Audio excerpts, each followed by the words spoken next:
The NFC East, always one of the most intriguing divisions in football, and this offseason is no different. We got big changes in the Big D. Mike Shanahan trying to change the script on a bad reality series in D.C.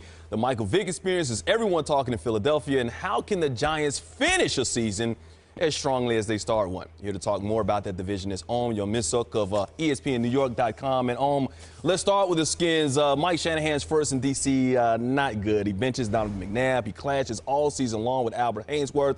How is the team handling this situation this offseason? Well, you stole my line. I mean, the way they communicate is almost as bad as the drama in Jersey Shore in the house there. I mean, there's no communication going on. I mean, Mike Shanahan at the Scouting Combine said he's talked to Donovan McNabb's agent, Fletcher Smith, for about an hour and a half to hash out some of their differences. He thinks there may not be something resolved with Donovan until about the draft, which is about late April. And as for Albert Haynesworth now, you know, reporters asked him, have you talked to Albert? And he said, come on, you know, do you guys not remember? You know, he's not talking to me. That's one of the reasons why we suspended him. Now, what he has to do with his 335-pound headache is try and get him out of Washington and trade him somehow, but that's not as easy as said, you know, it's not that easy to get him out of there. So. All right, so it looks like they got some trouble there in D.C. you got to worry about. What about in Dallas? Of course, Jason Garrett finally getting his shot as a head coach in the Big D. What's he doing now to try and turn this Cowboys team around? How's he preparing for it? Well, he's now entering his first full season as head coach, so he really wants to put his stamp on the Dallas Cowboys organization. So what he did was he traveled down to Duke, spent 3 days to see how Coach K runs the Blue Devils, and he came away incredibly impressed. At the Scouting Combine, he was raving about Coach K and said it was a combination of watching like IBM at its finest and the greatest mom and pop store ever.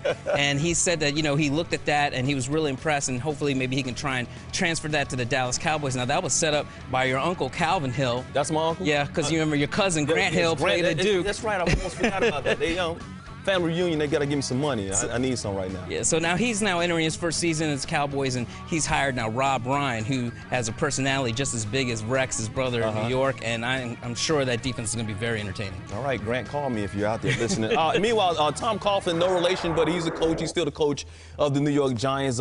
He's there, but there's still some uncertainty when it comes to some of their veteran players. What are they doing to hash that out this offseason? Well, you know, they have some injuries, and that's always been the case with the Giants the last couple of years. But, you know, Jerry Reese was at the Scouting Combine, and he described the play of his linebackers as simply okay.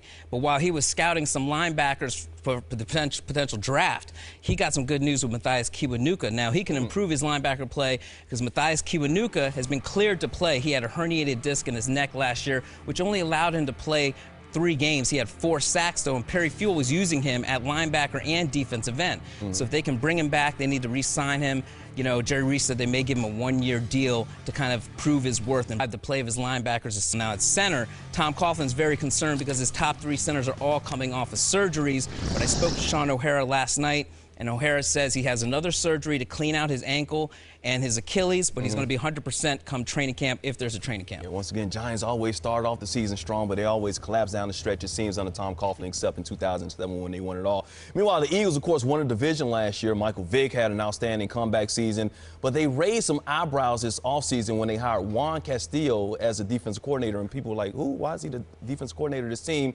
Why do you feel like he's the right guy to get this team back on track, or why does the team feel that way? Well, it was a real head-scratcher. Juan Castillo spent 13 seasons as the offensive line coach, and now he's the defensive coordinator. So a lot of reporters at the Scouting Combine were asking some of Andy Reid's old assistants who are now head coaches like John Harbaugh, Ron Rivera, Steve Spagnuolo, what do you think about this move? They all endorsed Castillo, saying if there's anybody that can make this move, it's Castillo. Now, Ron Rivera said during the offseason, Castillo would actually sit with him, Leslie Frazier, who was a former assistant in Philadelphia, and Steve Spagnuolo, and they would go over blitzes. Now, Castillo was the guy who used to design the protection schemes against blitzes. Now he's going to be designing the blitzes for the Eagles.